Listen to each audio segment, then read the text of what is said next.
नमस्कार दोस्तों, PCB training centre में आपका स्वागत है। दोस्तों, आज का जो हमारा टॉपिक रहेगा वो वोल्टाज एसी की पीसीबी का रहेगा, जो इन्वर्टर एसी की पीसीबी है, जो कि आप इस पीसीबी को देख रहे हो। ये वाली जो पीसीबी है, तो इसका जो पीएफसी सेक्शन है किस तरीके से काम करता है उसको आज हम समझेंगे और इसको डीपली समझेंगे प्रॉपर तरीके से और इसको डायग्राम के द्वारा। तो सबसे पहले हम इसको डायग्राम से समझते हैं, डायग्राम में किस तरह काम कर रहा है। दोस्तों, फ्यूज़ से सप्लाई सीधा हमारी वीडीआर और नॉन पोलराइज कैपेसिटर से होती हुई लाइन फिल्टर से होती हुई यहाँ पर एक पीटीसी पे आ जाती है।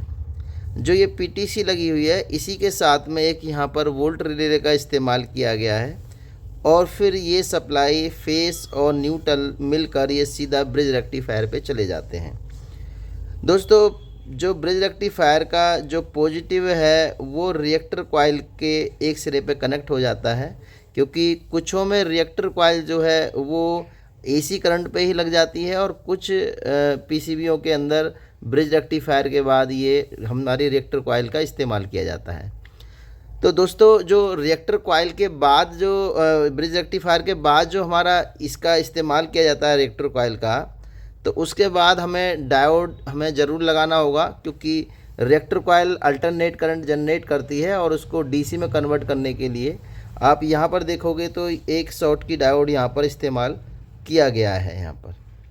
और ये डायोड जो है वो हमारा शॉर्ट की डायोड है और ये इस पॉजिटिव जो हमारा अल्टरनेट करंट बनेगा उसको पॉजिटिव में कन्वर्ट करेगा। तो इसमें दो काम हो रहे हैं यहाँ पर। एक तो ये जो पॉजिटिव करंट है ये सीधा रिएक्टर कॉइल को जाता है और रिएक्टर कॉइल के बाद ये शॉर्ट की डायोड को जाता है। शॉर्ट की डायोड के बाद फिर ये पॉजिटिव में कन्वर्ट हो जाता है और इस कैपेसिटर को चार्ज कर देता है।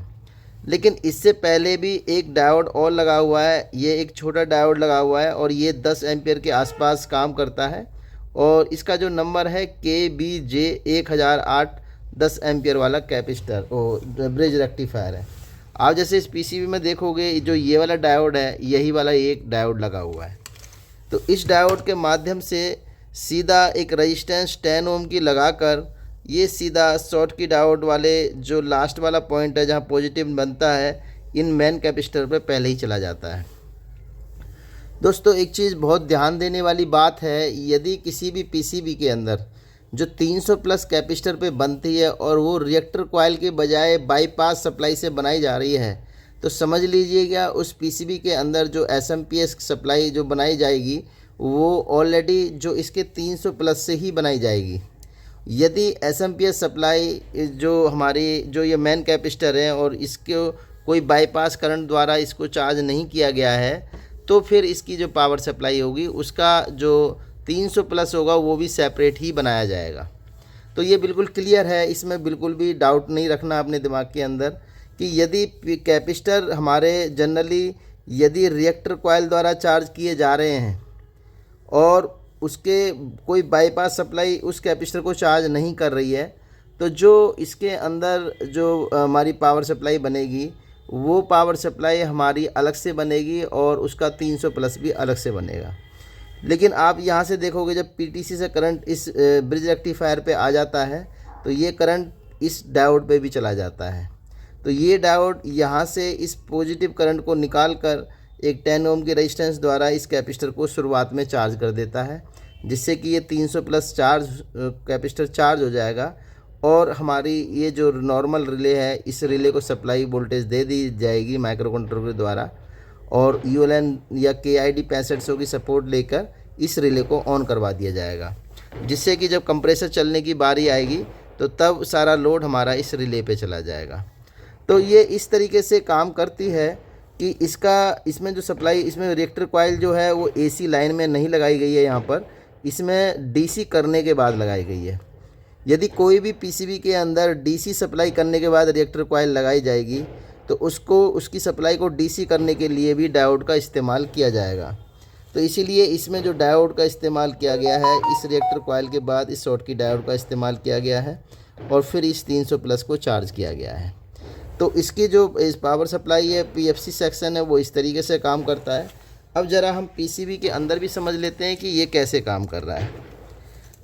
तो पीसीबी के अंदर आप देखोगे तो पावर सप्लाई हमारी यहाँ से इन होगी, इन पॉइंटों से इन होगी। तो यहाँ पर आप देखोगे ये यहाँ पर जो पॉइंट बना हुआ है, यहाँ से फ्यूज़ लगा हुआ है। यहाँ से जो फ्यूज़ लगा हुआ है वो सप्लाई को हमारी आगे की तरफ देगा, जिससे कि हमारा जो करंट है यहाँ से यहाँ शिफ्ट हो जाएगा। तो जो फेज सप्लाई है हम फ्यूज़ से यहाँ शिफ्ट हो जाती है, और जो न्यूट्रल लाइन है, यहाँ पर देखो न्यूट्रल लाइन लिखा हुआ है, यहाँ से एक यहाँ पर आप देखोगे एक वीडीआर लगा हुआ है और एक वीडीआर यहाँ से लगा हुआ है, और फिर एक नॉन पोलराइज कैपेसिटर फेज से और एक न्यूट्रल से लगा हुआ है, और फिर इन दोनों के बीच में यहाँ पर अर्थ का पॉइंट बना हुआ है जहाँ पर ये सर्ज अरेस्टर लगा हुआ है। तो उसके बाद हमारा करंट पे आगे देखेंगे तो एक नॉन पोलराइज कैपेसिटर का इस्तेमाल किया गया है। उसके बाद यहाँ पर एक एक लाइन फ़िल्टर लगाया है, अलग अलग लाइन में दिया है, सेपरेट लाइन फ़िल्टर। और फिर ये सप्लाई सीधी हमारी इस पीटीसी और रिले पे आ जाती है। तो यहाँ पे आप देखोगे ये रिले के पॉइंट हैं और ये पीटीसी का पॉइंट है। और जो पीटीसी के बाद जो हमारा करंट यहाँ से निकलता है, इसके बाद ये जम्फर के द्वारा सीधा इस ब्रिज रेक्टिफायर पे यहाँ पर ले लिया जाता है।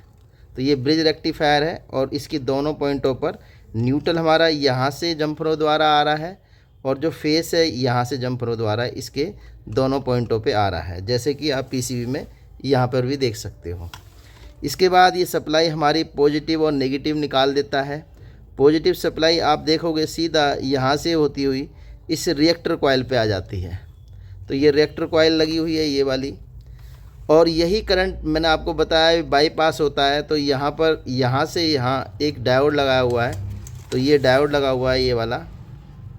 तो इस डायोड से ये करंट यहाँ शिफ्ट हो जाता है, और यहाँ से जाने के बाद ये एक यहाँ से जम्फर लगाकर इन कैपेसिटरों के पॉजिटिव सिरे से कनेक्ट हो जाता है।